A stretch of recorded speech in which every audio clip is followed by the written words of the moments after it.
nous avons parlé de l'homéostasie, de cette intelligence silencieuse par laquelle un système se maintient en équilibre, qu'il soit fécond ou qu'il soit toxique.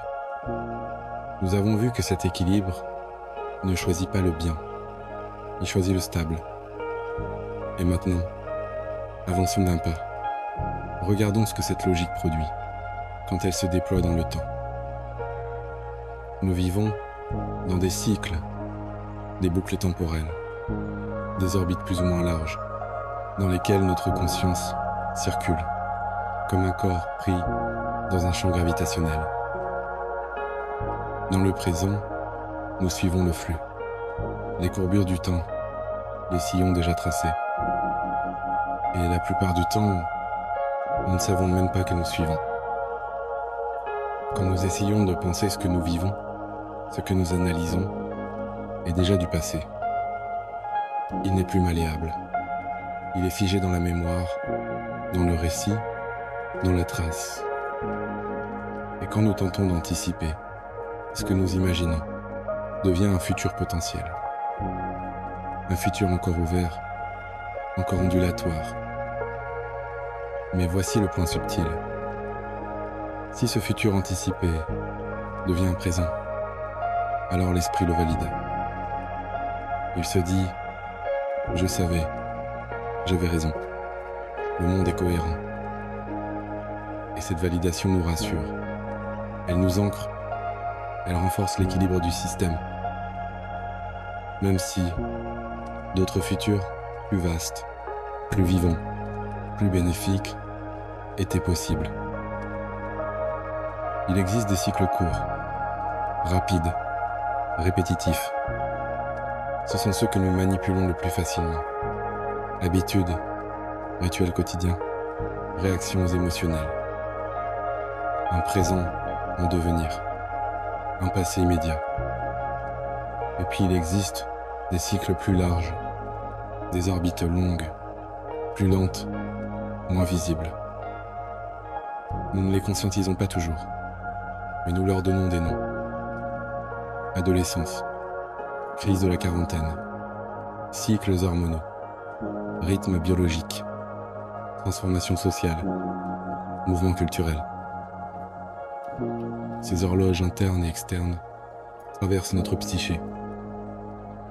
Elles ne sont pas alignées, elles interfèrent, elles se superposent. Et ensemble, elles forment un complexe ondulatoire. Comme en musique, comme dans la physique du son, comme l'aurait décrit Fourier.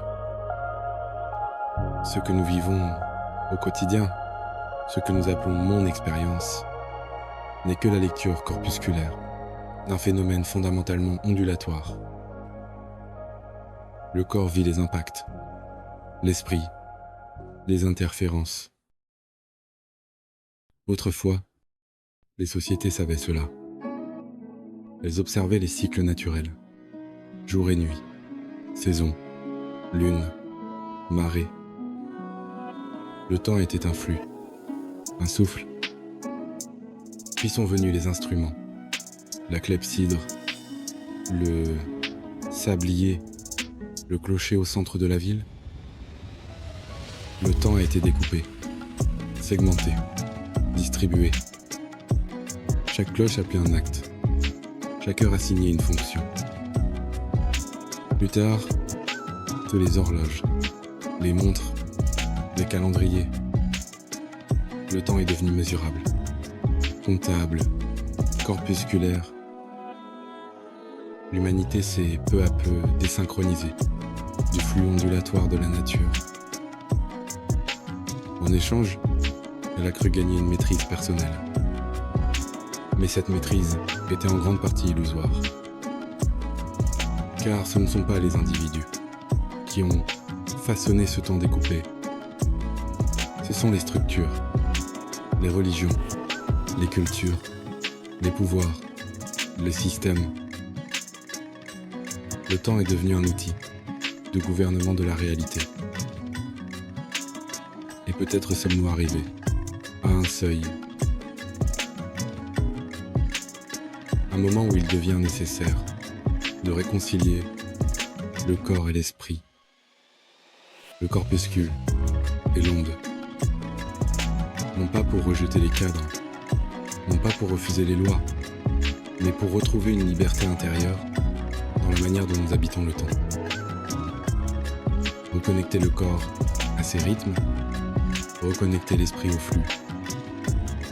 Faire revivre une dimension ancestrale, non comme un retour en arrière, mais comme une profondeur retrouvée. Car nous vivons dans un monde où les réponses deviennent de plus en plus répressives, où l'on accumule les interdictions, les délits, les normes. Un monde où l'on décide pour nous ce que nous devons absorber, dans nos corps, dans nos esprits. Et face à cela, la vraie question n'est peut-être pas politique. Elle est temporelle. Dans quel temps vivons-nous? Quel rythme avons-nous intériorisé? Et à quelle onde avons-nous cessé d'écouter? Peut-être que la liberté commence là, dans la capacité à sentir les cycles, à reconnaître les boucles, à ne pas se confondre totalement avec l'horloge, à redevenir un instant, un être vivant, dans un temps vivant